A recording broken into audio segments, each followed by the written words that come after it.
கர்த்தருடைய பரிசுத்த நாமம் வாழ்த்தப்படுவதாக. இந்த நாளிலே ஒரு அழகான சத்தியத்தை நம்ம தியானிக்க போகிறோம்.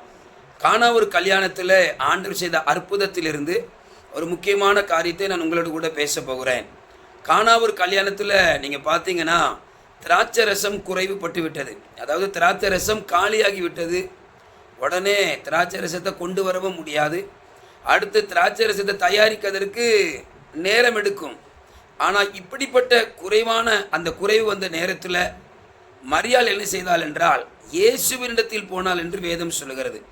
அவர்களுக்கு திராட்சரசம் குறைவுபட்ட போது இயேசுவின் தாய் அவரை நோக்கி என்று சொல்லுகிறது.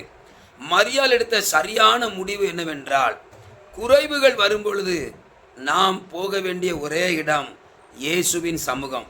ஏன்னா மரியாளுக்கு நல்லா தெரியும், இப்போ இந்த பிரச்சனைக்கு இந்த குறைவுக்கு நிரந்தர தீர்வை இயேசுவால் மட்டும்தான் கொடுக்க முடியும் என்று சொல்லி அவள் இயேசுவினிடத்தில் வந்தாள்.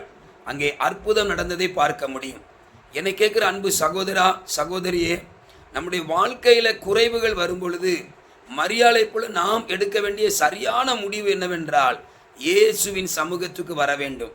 திடீர்னு நமக்கு ஒரு பிரச்சனை வருது அப்படிங்கும்போது நம்ம என்ன செய்ய முடியும்?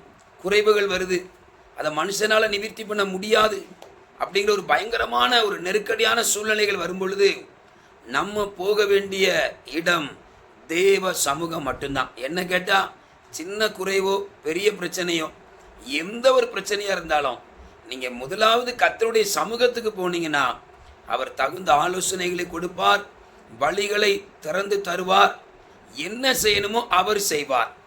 ஓகேவா?